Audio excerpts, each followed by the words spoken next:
সুপ্রিয় দর্শক, আসসালামু আলাইকুম। আমি মোহাম্মদ ফরিদ হাসান, আনোয়ারা ডেইরির পক্ষ থেকে আপনাদের সবাইকে আন্তরিক শুভেচ্ছা, অভিনন্দন।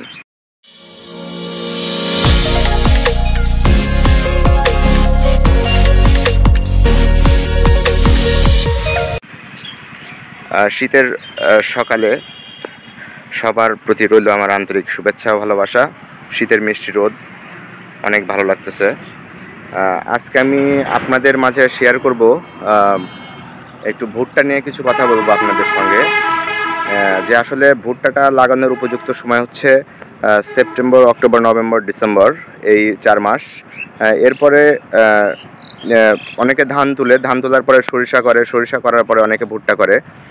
বর্তমানে বছরের প্রায় সময় ভুট্টা হয়, 2বার 3বার করে মানুষ ভুট্টা করে।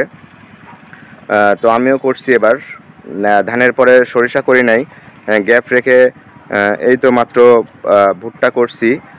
আমি লালতির বীজটা ব্যবহার করছি। তো 1 বিঘাতে আপনারা জানেন যে 1 বিঘাতে ভুট্টা প্রায় 3 কেজির মতো লাগে। ভালো ভুট্টার বীজ 3 কেজির মতো লাগে। এবং এই বীজটা সবসময় আপনারা ভালো মানের ব্যবহার করার চেষ্টা করবেন, কারণ বীজ খারাপ হলে ফসল আপনার খারাপ হবে, আর বীজ ভালো হলে ফসলটাও ভালো হবে। আপনারা বীজ 22 ইঞ্চি উষার করে 22 ইঞ্চি উষার এবং 10 ইঞ্চি পরপর ভুট্টার বীজ রোপণ করবেন। অনেক সময় দেখা যায় যে ভুট্টার বীজটা রোপণ করার পরে গাছ বের হয় না, গাছটা কাঠবিড়ালিতে নষ্ট করে ফেলে। আর জমি অবশ্যই আগে ভালো মতো চাষ দিতে হবে। ভালো মতো চাষ না দিলে ভুট্টাটা ভালো হবে না বা কোনো ফসলই ভালো হয় না। জমিটা 2 থেকে 3টা চাষ দিবেন। যদি পারেন জৈব সার ব্যবহার করবেন। এছাড়া পটাশ এবং ফসফেট সার আপনারা জমি চাষ 1টা বা 2টা চাষ দেওয়ার সময় সারটা ছিটিয়ে নেবেন। এতে করে বীজটা যখন তৈরি হবে, শিকড় তৈরি হবে, শিকড় গজাবে, তখন সে শুরু থেকে সার পাবে এবং গাছটা সতেজ এবং মোটা তাজা হয়ে বের হবে। 22 ইঞ্চি উষারে এবং লম্বাতে হচ্ছে আপনার 10 ইঞ্চি পরপর দিবেন। এভাবে 1 বিঘাতে প্রায় 3 কেজি বীজ প্রয়োজন হবে। তো এভাবে লাগাবেন। আর দেখা যায় অনেক সময় বীজটা ঠিকমতো বের হয় না, বীজ নষ্ট হয়ে যায়। আরও কিছু কিছু কারণ আছে। মাটিতে যদি রস না থাকে বীজটা অঙ্কুরিত হতে অনেক সময় লাগে।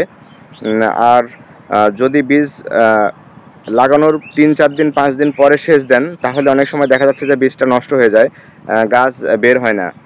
তো আমি যে কাজটা করি, গতবারে করছি, এবারে করছি, যে বীজ লাগানোর পরের দিনই হালকা একটু সেচ দিয়ে দিছি। এতে করে কি হয়, আপনার বীজটা তাড়াতাড়ি বের হয়, চারা অঙ্কুরিত হয়ে যায় খুব দ্রুত, 3 থেকে 4 দিনের মধ্যে। তো আপনারা যদি সেচ দেন তাহলে 4 থেকে 5 দিন পরে দিবেন না। বীজ যদি আজকে লাগান, যদি পারেন আজকেই সেচ দিবেন অথবা তার পরের দিন সেচ দিয়ে দিবেন। এতে করে আপনার 100% গাছ বের হবে, হয়তো 2-1টা নষ্ট হবে। তো আমি আপনাদেরকে সুপ্রিয় দর্শক, আমি যে ভুট্টা লাগাইছি, এই ভুট্টা লাগানোর পরে আমি গতবারও ভুট্টা লাগানোর পরে ভুট্টাটা মাটিটা যেহেতু শুকনা, সেহেতু ভুট্টা গাছটা বের হতে সময় নেয়। আর এখনও শীত আছে, যার কারণে সময় নেয়। এই কারণে মাটির পর্যাপ্ত রস নেই, মাটিটা শুকনো হওয়ার কারণে, যার কারণে আমি জমিটাতে ভুট্টা লাগানোর পরের দিন সেচ দিয়ে দিই। গতবারও দিয়েছিলাম ভুট্টা লাগানোর পরের দিন সেচ, এবারও তার ব্যতিক্রম করছি না। আমি ভুট্টা লাগানোর পরে জমিতে হালকা একটু সেচ দিয়ে দিচ্ছি। এতে করে 2-3 দিনের ভিতরে গাছ বের হয়ে যাবে ইনশাল্লাহ। আমি আপনাদেরকে দেখাবো। 1 বিঘা জমিতে প্রায় 3 কেজির মতো ভুট্টা লাগে। আমি লালতির বীজ লাগিয়েছি। এই ভুট্টাটার ফলন আলহামদুলিল্লাহ অনেক ভালো, সঠিক যত্ন পেলে ভালো হয়। জমি চাষাবাদের পর আমি এই জমিতে পটাশ এবং ফসফেট 15 কেজি এবং পটাশ 5 কেজি জমিটা চাষ করার সময় দিয়েছিলাম। যার কারণে সার দিলে ভুট্টার ফলন বা যে কোনো আবাদি ভালো হয়। তো আমি আরেকটা সমস্যা হচ্ছে, যদি পানি না দেওয়া যায় গাছ তো খুব ধীর গতিতে বের হবে এবং কাঠবিড়ালি এই ভুট্টাগুলো মাটি থেকে তুলে তুলে খেয়ে ফেলে। আর পানিটা দিলে হয় কি মাটিটা এঁটে যায়, যার কারণে কাঠবিড়ালি ভুট্টাটা খেতে পারে না। তো দেখেন আমি পানি দিচ্ছি, মাটিটা জাস্ট একটু ভিজায় দিচ্ছি আর কি, যাতে গাছটা তাড়াতাড়ি বের হয়।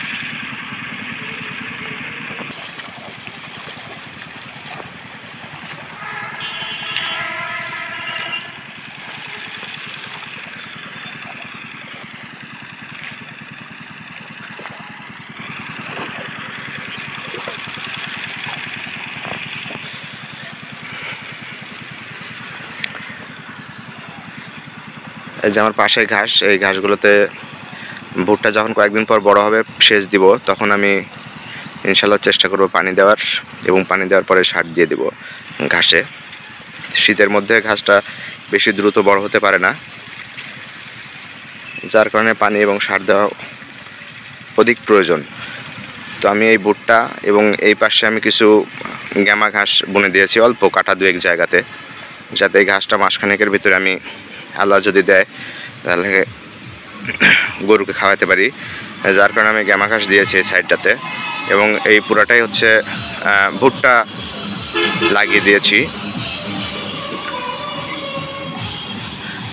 এখন এই পানি দেওয়ার ফলে গাছটা ভুট্টাটা নরম হবে, ভুট্টাটা ফেটে দ্রুত অঙ্কুরিত হয়ে গাছ বের হয়ে যাবে।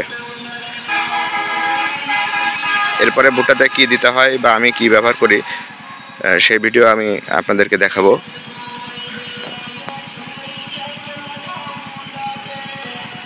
এই যে পানি বেঁধে নেই, পানি হালকা করে দিয়ে মাটিটা জাস্ট শুধু ভিজিয়ে দেওয়া হয়েছে, দেখেন।